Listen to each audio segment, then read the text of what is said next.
চরম মানবাধিকার লঙ্ঘনে জড়িত আইনশৃঙ্খলা বাহিনীর কর্মকর্তাদের শান্তিরক্ষা মিশনে পাঠানো নিয়ে ডয়চে ভেলের রিপোর্ট প্রকাশের পর নড়ে চড়ে বসেছে জাতিসংঘ। বুধবার নিয়মিত ব্রিফিংয়ে জাতিসংঘ বলেছে তাদের অবস্থান খুব স্পষ্ট। শান্তিরক্ষা মিশনে নিয়োগপ্রাপ্তরা যেন সততা এবং দক্ষতার মানদণ্ডে উত্তীর্ণ হয় তা নিশ্চিতে জাতিসংঘ মহাসচিব প্রতিশ্রুতিবদ্ধ।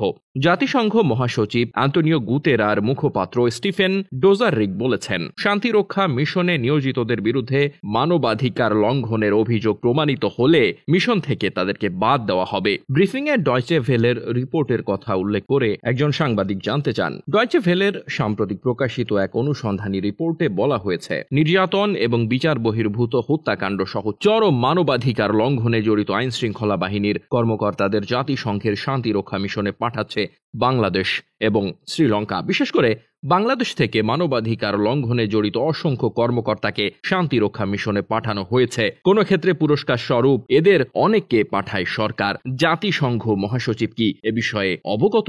জবাবে ডোজারিক বলেন, হ্যাঁ, ডয়চে ভেলের ডকুমেন্টারি আমরা দেখেছি।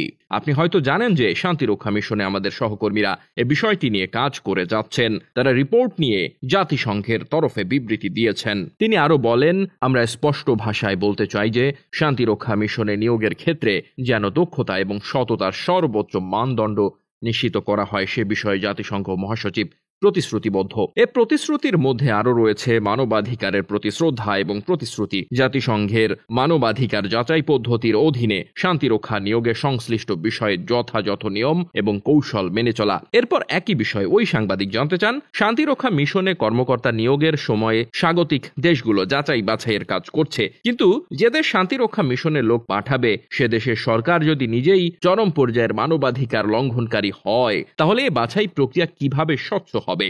জবাবে মুখপাত্র ডোজারিক বলেন, আমরা বাছাই প্রক্রিয়া 3 ধাপে সম্পন্ন করি। প্রথম পর্যায়ে বাছাই হয় ব্যক্তিগত মানদণ্ডে, পরের ধাপে বাছাই কাজটা হয় স্বাগতিক দেশ এবং অন্য বাছাই প্রক্রিয়াটা হয় জাতিসংঘের মানবাধিকার বিষয়ক হাই কমিশনারের অফিস থেকে। তিনি বলেন, আপনাকে বলবো, বিগত বছরগুলোতে আমরা দেখেছি খুব অল্প সংখ্যক দেশ থেকে শান্তিরক্ষীদের মানবাধিকার লঙ্ঘনের ব্যাপারে অভিযোগ পেয়েছি। যখন এ ধরনের ঘটনা ঘটে তখনই আমরা শান্তিরক্ষা মিশনের সহকর্মীরা যাচাই বাছাই নীতি কর্মকৌশল অনুসারে শান্তিরক্ষী পাঠানো দেশের সঙ্গে কথা বলে যথাযথ পদক্ষেপ গ্রহণ করে থাকি। এ ধরনের ঘটনার কারণে শান্তিরক্ষা মিশনে অংশ নেওয়া জড়িত কর্মকর্তার নিয়োগ বাতিল হতে পারে। এছাড়া অভিযোগ প্রমাণিত হলে জড়িতদের মিশন থেকে সরিয়ে দেওয়া হবে। উল্লেখ্য, গত 21 মে মানবাধিকার লঙ্ঘনকারীরা যখন জাতিসংঘের শান্তিরক্ষী শিরোনামে একটি রিপোর্ট প্রকাশ করেছে ডয়চে ভেল। রিপোর্টে বলা হয়েছে বাংলাদেশ এবং শ্রীলঙ্কা নির্যাতন ও হত্যার সঙ্গে জড়িত কর্মকর্তাদের জাতিসংঘের শান্তিরক্ষা মিশনে পাঠিয়েছে।